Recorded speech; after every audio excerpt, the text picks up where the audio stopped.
Cette saison 2025, l'écurie Williams aura impressionné et sera revenue aux avant-postes et sera sortie de la misère dans laquelle elle a été pendant plusieurs années. Grâce à de très bons résultats produits par leur duo de pilotes constitué d'Alex Albon et de Carlos Sainz, mais aussi l'arrivée de Jen Vols qui a vraiment amené une bonne dynamique à cette équipe et une nouvelle manière de travailler qui permet à Williams d'être aujourd'hui à la tête du midfield en 2025. Une écurie qui semble quand même avoir des problèmes pour 2026 et on va analyser tout ça dans cette vidéo. Avant de commencer, n'oubliez pas de vous abonner et de mettre un like, on est parti pour l'analyse.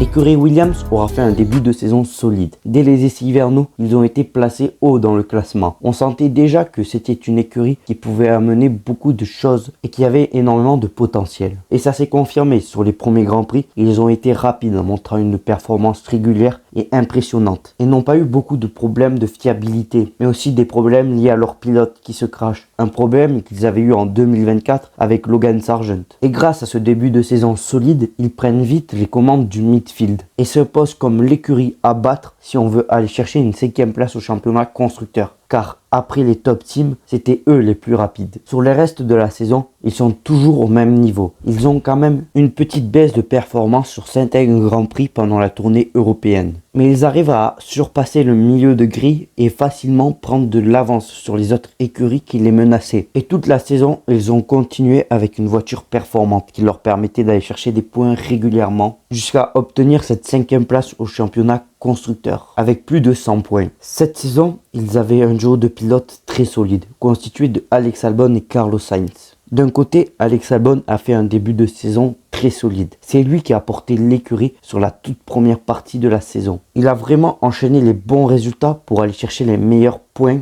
pour que son écurie Williams prenne vite de l'avance au championnat constructeur. Il a montré un rythme constant et a fait très peu d'erreurs, ce qui est un point positif pour cette écurie qui n'a pas non plus énormément de moyens. Là où Alex Albon a eu beaucoup moins de chance, c'est sur la fin de saison, qui a été beaucoup plus compliqué pour lui, avec notamment des problèmes de fiabilité ou alors certaines erreurs de pilotage, qui l'ont notamment empêché d'aller chercher un podium qu'a eu son coéquipier Carlos Sainz. Un podium qu'il aurait mérité vu le début de saison qu'il avait fait et vu les années qu'il a enchaînées chez Williams en portant cette écurie. Mais le duel reste très serré avec son coéquipier espagnol Carlos Sainz. Lui, au contraire, son début de saison a été très compliqué. Il faut rappeler qu'il sortait d'une année chez Ferrari. Il devait donc se réhabituer à des manières de travail, mais aussi à être dans une écurie de midfield, qui a donc un plus petit effectif et beaucoup moins d'argent. Il a su vite s'habituer à cette écurie et monter en puissance tout le long de la saison, en produisant une première saison convaincante et en étant proche de son coéquipier Alex Albon qui est un pilote très solide. Grâce à cette montée en puissance, il aura su aller chercher 2 podiums, un à Bakou et un au Qatar. 2 podiums importants pour lui, pour montrer qu'il reste un très bon pilote si à l'avenir il veut retourner dans une top team. Mais aussi pour son écurie Williams qui en a grandement besoin et qui veut arriver à retrouver son prestige de l'époque. Et grâce à cette belle saison, Carlos Sainz finit à la 9e place du championnat pilote derrière son coéquipier Alex Albon. Ce que on peut espérer pour la saison 2026 de Williams, c'est une meilleure voiture capable d'aller leur chercher de plus gros points et peut-être se battre contre les top teams. Mais pour l'instant, cela semble mal engagé. On a appris récemment par un communiqué